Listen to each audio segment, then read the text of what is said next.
Élection municipale, les électeurs ont choisi la continuité. Et au stade McGill, 16 000 personnes assistent à la victoire des Alouettes.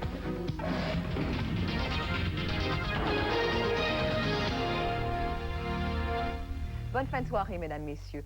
C'était jour d'élection dans 791 municipalités au Québec. Les résultats sont maintenant connus.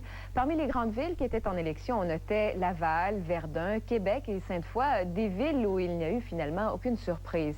À Laval, Martin Robert, le maire Gilles Vaillancourt a été réélu pour un 3e mandat. Oui, c'est ça, sauf qu'il faut dire que cette fois-ci, le mandat est un peu moins fort. Et je m'explique. On se souvient que dans les 2 mandats précédents, M. Vaillancourt avait obtenu 60 % des intentions de vote ou des votes. Cette fois, c'est seulement 40 %. Donc, au conseil municipal, il y aura donc une opposition dorénavant pour Gilles Vaillancourt. Il a 16 conseillers qui l'appuient. Il y en a 5 de l'opposition. Ce qui est intéressant du côté de Laval, c'est que Marie-Josée Bonin, qui donc voulait aussi être maire, et Daniel Lefebvre ont ensemble plus de voix, donc plus d'électeurs que M. Vaillancourt. Ce qui veut dire que s'il y avait eu fusion, par exemple, entre les 2 partis de l'opposition, possiblement que M. Vaillancourt aurait été défait. Mais quand on invoque ce genre de scénario, voici ce que M. Vaillancourt nous dit.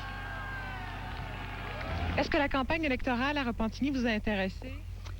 Et plus ou moins, parce qu'il y a eu tellement de grabuge, de discorde et tout ça. J'ai lu pas mal le programme de chacun pour me renseigner quand même à savoir comment voter, là, mais...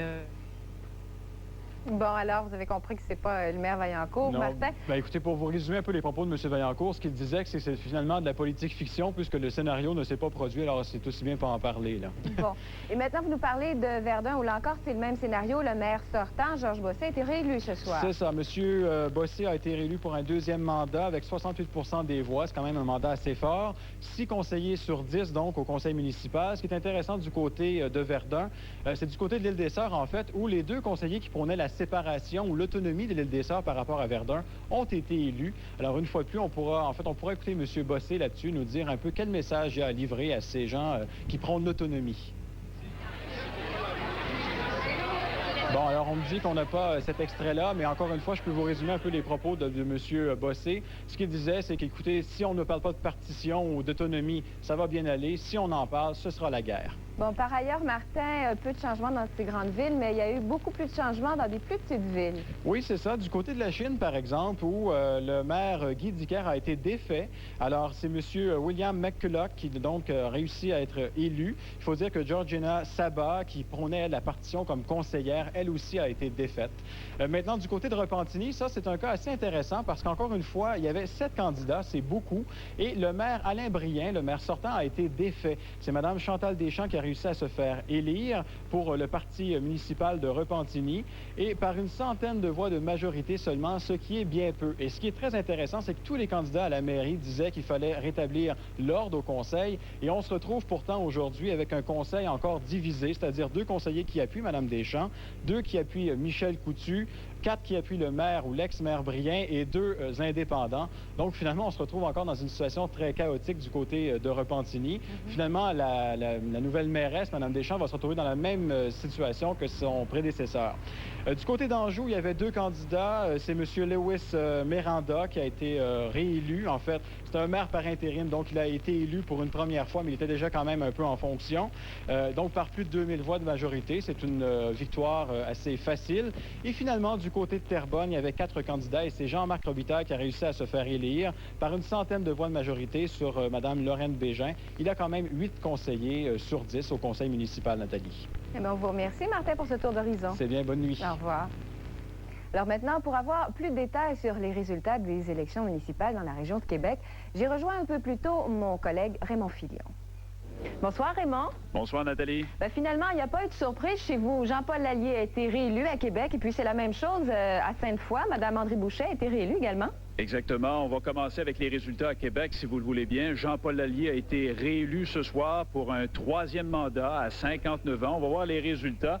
M. Lallier qui a remporté la victoire avec 4 700 voix de majorité. Jean-Guy Lemieux est 2e et Georges Lalande du Progrès civique 3e.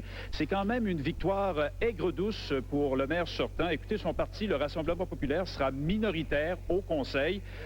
8 candidats sur 20 du Rassemblement populaire ont été élus ce soir, contre 9 pour le principal parti d'opposition, le Progrès civique, et 2 pour le Parti des citoyens de Québec. Il y a également un indépendant qui va conserver son siège. Il s'agit du conseiller Jacques Jobin. On écoute tout de suite, si vous le voulez bien, les commentaires du maire de Québec, Jean-Paul Lallier. Moi, je n'ai pas d'explication. Je ne suis pas un analyste politique. Je demande ça à des professeurs d'université. J'ai l'impression que les gens sont globalement inquiets de la politique en général, le pelletage et tout ce que vous voudrez, donc assez disponibles à des discours un peu racoleurs, comme il y en a eu pendant la campagne à des moments donnés. Et puis Raymond, à Sainte-Foy, Mme André Boucher devra elle aussi composer avec un conseil municipal qui est maintenant minoritaire. Un conseil très, très minoritaire, Nathalie. Écoutez, Mme Boucher n'a fait élire que 2 de ses 10 candidats au poste de conseiller ce soir. Donc, elle devra faire face à 8 conseillers indépendants sur 10 au conseil municipal dorénavant. Pour ce qui est de l'élection à la mairie, c'est Mme Boucher, comme on l'a dit, qui a remporté la victoire ce soir. Elle a battu son principal adversaire, le bouillant animateur radiophonique André Arthur. Elle l'a devancé par 5061 voix aujourd'hui. Ben, écoutez, personnellement, évidemment, très déçue parce que j'avais une équipe extraordinaire, des gens qui pouvaient encore apporter beaucoup à la ville de Sainte-Foy. Mais cependant, il faut toujours retenir en politique que c'est Vox Populi, Vox Dei. Bien, merci Raymond pour ces commentaires. Au plaisir, Nathalie. Au revoir. Au revoir. Il est possible que d'ici quelques années, les électeurs aux élections provinciales puissent déposer leur bulletin de vote dans des urnes électroniques. Et pour la première fois dans la région de Montréal, ce type d'appareil a été utilisé aujourd'hui. Cette machine a compilé automatiquement les votes à Verdun. Voici la fameuse urne électronique. Elle ressemble un peu à un télécopieur déposé sur un classeur. Pour les électeurs, la procédure est à peu près la même qu'avant. Les gens prennent leur bulletin de vote au bureau et vont ensuite noircir les bonnes cases dans l'isoloir. La seule différence vient après. Le bulletin rempli, les électeurs doivent l'insérer dans l'urne électronique. La seule opération que l'électeur a à faire, c'est de voter, de noircir l'ovale et puis d'insérer son bulletin dans une urne électronique. Il n'a aucune manipulation là, de touche, de données à faire. Il insère son bulletin et il est compilé automatiquement à l'intérieur d'une carte mémoire. L'urne ne fait que lire le bulletin de vote et enregistre les résultats, après quoi le bulletin tombe dans la boîte noire. À la fermeture du bureau de scrutin, cette machine sera branchée à une prise téléphonique et transmettra par téléphone à un ordinateur central tous ses résultats. Si bien qu'en moins de 15...